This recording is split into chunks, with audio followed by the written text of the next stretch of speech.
پچھلے بیچ کی ہماری ایک اسٹوڈنٹ تھی شازیہ واصف ان کا نام ہے، اور انہوں نے یہ ایک بہت ہی اچھی کوشش کی ہے کہ پورے قرآن پاک میں سے کچھ آیات کا انتخاب کر کے ان کا ترجمہ لکھا ہے اور کچھ چیزوں کا خلاصہ. مثلا سورۃ الفاتحہ ہے تو اس کو ایک پیج میں انہوں نے خلاصہ کر دیا ہے اور اس کی موٹی موٹی باتیں بتا دی ہیں. پھر اسی طرح سورۃ البقرہ ہے تو 1 سے 5 آیت کا خلاصہ، پھر آگے اسی طرح. تو یہ پورے 30 پارس کا انہوں نے اس طرح کیا ہے. اس میں یہ ہے کہ جو شخص پورے 2 گھنٹے کا، ایکچولی انہوں نے اپنی برانچ میں 26 ڈیز کا شاید ٹائم ٹیبل اس طرح کا بنایا ہے جس میں پورا قرآن تو نہیں ہوگا بیچ میں، لیکن مختلف صورتوں کی اہم آیات اور اس سے متعلق جو اس کا خلاصہ اور اس میں جو پوائنٹس ہیں وہ لکھے ہوئے ہیں.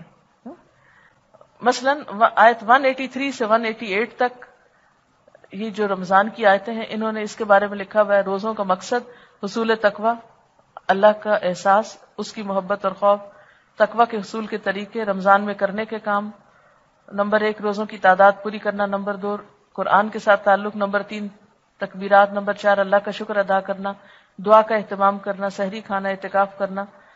اللہ کے حکم سے حلال چیزوں سے جیسے رکے حرام سے بچنا. میاں بیوی کا تعلق، اس کو اللہ تعالیٰ نے بہت خوبصورتی سے بیان کیا، یعنی اللہ تعالیٰ عبادات کے ساتھ ساتھ ہی حقوق العباد کا بھی ذکر کر دیتے ہیں، وہ خوبصورت طریقے سے سکھاتے ہیں.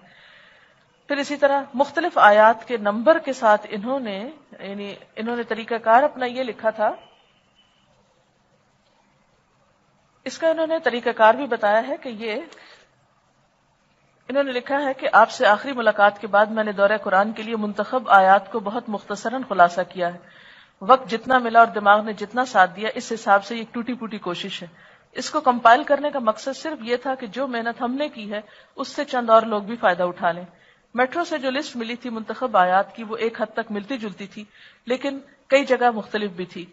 جو چیز مجھے مناسب لگی میں نے اس کا انتخاب کیا. اگر آپ کو یہ اس لائق لگے اور دوسرے لوگ اس سے فائدہ اٹھا سکتے ہو تو استعمال کر لیجیے.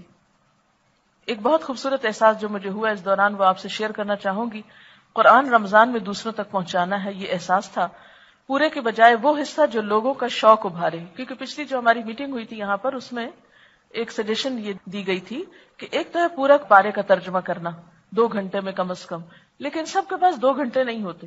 مثلا اگر آپ کسی اسکول میں جا رہے ہیں یا اگر آپ کسی اپنے بچوں کے ساتھ بیٹھ کے بات کر رہے ہیں یا آپ اپنے ہسبینڈ کے ساتھ ڈسکس کر رہے ہیں قرآن پاک کو یا کہیں بھی جس میں ٹائم کم ہے تو پورا قرآن کی بجائے کچھ آیات لے لی جائیں.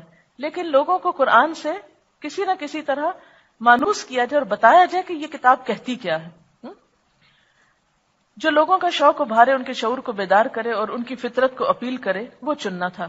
لیکن یہ سوچ کہ اتنے کم وقت اور اتنی سطحی نظر میں کیا ہوگا یوں نظر آ رہی تھی. یعنی جب یہ بات ہو رہی تھی تو لگتا تھا کہ تھوڑے سے وقت میں ہم اتنی بات کیسے لوگوں کو بتائیں گے.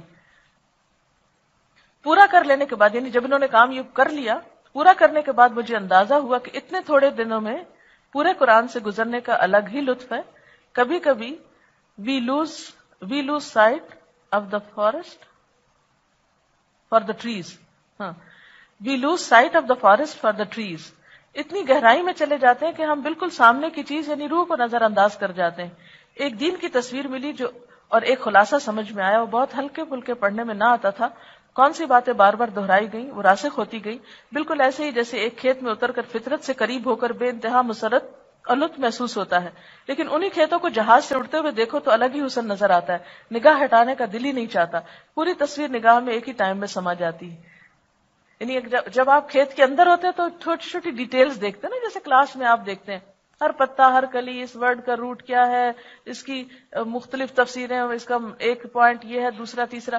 لیکن جب آپ اوپر سے دور سے دیکھتے ہو کسی کھیت کو یا باغ کو تو وہ ویو بھی بہت خوبصورت ہوتا ہے. تو ایک کام تو آپ کلاس میں کرتے ہو، ایک رمضان میں سارے ترجمے سے گزر کے کرتے ہو، اور ایک آپ دور سے اہم حصوں کا ویو کرو گے. اس میں بھی بہت خوبصورتی ہے. اور پھر اب میں نے جو دیکھا یعنی چھوٹے چھوٹے حصوں کو تو اس نیت اور جذبے کے ساتھ کہ دوسروں کو بھی دکھانا چاہتی ہوں، اسی سٹائل میں نوٹس بنائے. اپنے ساتھ کے اسٹوڈنٹ میں یہ کمی پاتی ہوں کہ بات میں سے اصل نقطہ اور عمل کا پہلو نکال سکیں. یعنی ہر ایک کے اندر اتنی صلاحیت نہیں ہوتی کہ آیت پڑھ کر اس میں سے عمل کی بات نکالیں. کون سی چیز کو اہمیت دیں, کون سی کو بات کے لیے اٹھا کے رکھیں, اپنی رائے اس سلسلے میں ضرور دیجیے, اور جو کمی کوتاہی ہو نشاندہی کیجیے, ہم اصلاح کر لیں گے. اور اس کا طریقہ انہوں نے بتایا